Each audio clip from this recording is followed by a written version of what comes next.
Hello and welcome to Richland Spotlight, where we shine a light on the people, programs, and places happening here in Richland.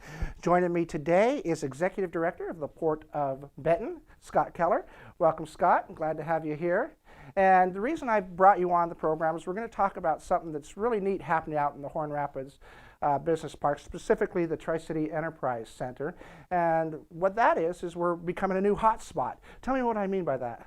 Well, I think what we're seeing out there is a cluster of spirits, beer, and wine, and a barbecue place. Out there before, Mike, there was nothing to bring people out to the North Richland area, at least off of 240. I think it's great how it got started. I've been watching the TEC for about 20 years now, and when we have two breweries there, a bakery, a winery, and now a solar spirits people, you know, it's a cluster of gathering place for people. Let's talk a little bit about the history of the area, because this was built actually by the city of Richland in 1987 as a business incubator site, and then later acquired by WSU.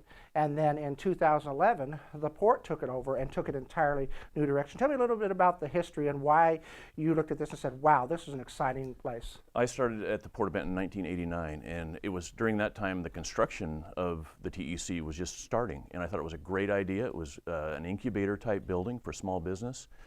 And I kind of watched it as it grew through the years, and I kind of waited for the 20-year, because I knew the city had a 20-year commitment to own and operate the building. And I was kind of waiting as it evolved in my career at the port, and thought if at any time that it became available for purchase, we'd at least look at it. And it did. And we had to wait a couple years. I think it sold originally in 2008 or 9.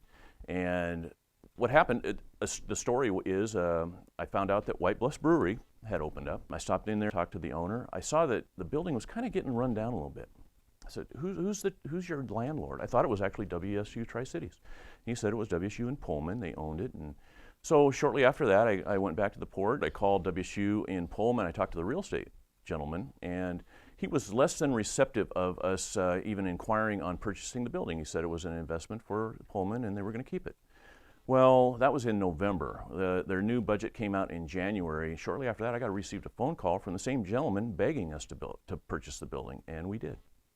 So now, the port has been very successful with its wine village in Prosser.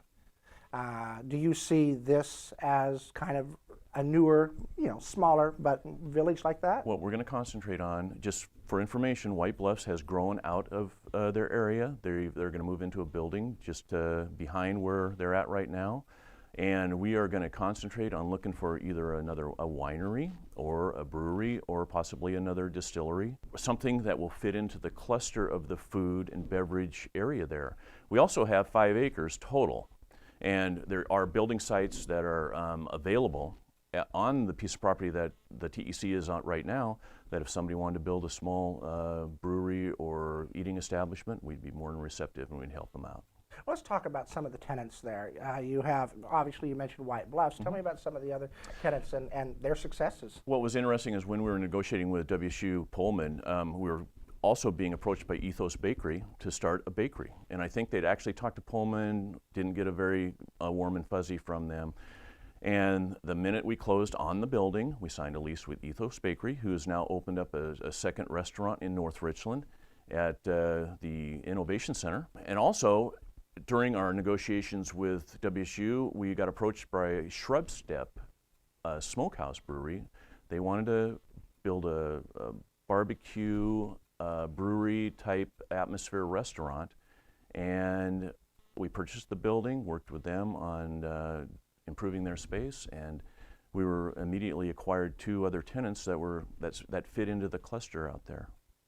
And then you have, for instance, you have a Burma out there and some of the other what would be non-food tenants. But, correct. But the total space, there's plenty of room to grow then. There is. We've got 5 acres. You got B Reactor. You've got B Reactor, who's been there quite a while. That's another thing that has happened as we've become the national park. The B Reactor is going to probably grow out of their space. It's going to open up another area where we can maybe attract another brewery or winery or something like that. But that's a great phenomenon too, that our national park recognition there. I'm glad you clarified that because I use the acronym BURMA. Yeah. Okay. I'm so used to that that some people don't even realize what we're talking about. But now, what have other people, not necessarily the tenants, but customers and other developers said about the direction that TEC is going? I've heard nothing but great things about it. I mean, we have 60 buildings, and the one thing I've heard is I do live out at Horn Rapids, and my neighbors love it. There's some place they can go that's fairly close, grab something to eat on the way home or whatever, and it's just, I've heard nothing but positive things. And I think nothing more is going to happen out at Horn Rapids but growth. I mean, we've got a new housing development. There's still talk of hotel motels out there. There's the new baseball fields. And Horn Rapids, as you know, with the new freezer, with the new loop track, it's just growing. It's going to be huge industrial development, which is going to need services out in that area.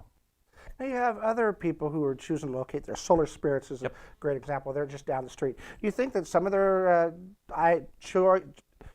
do you think that they chose to locate in the area maybe is based on what's happening at TEC? I think they're really smart guys, and if they you can walk between a distillery, a winery, and I guess there's going to be a nightclub where Thomas O'Neill is, which is walkable, and a couple breweries and a bakery, which they do serve food, I think. I mean, what a great synergy to have a cluster there, similar to the Prosser Vintners Village, where you can walk to different and taste things and purchase the goods and items that they have. Well, our young professionals can't say there's nothing to do now, That's can right. they? So what's the long-term plan then? I think for TEC, we're going to continue to keep the cluster, look at the brewery, the any type of food type service out there. We actually would like to purchase maybe some additional lands from the city of Richland and maybe in that area and keep that type of a cluster going in the future.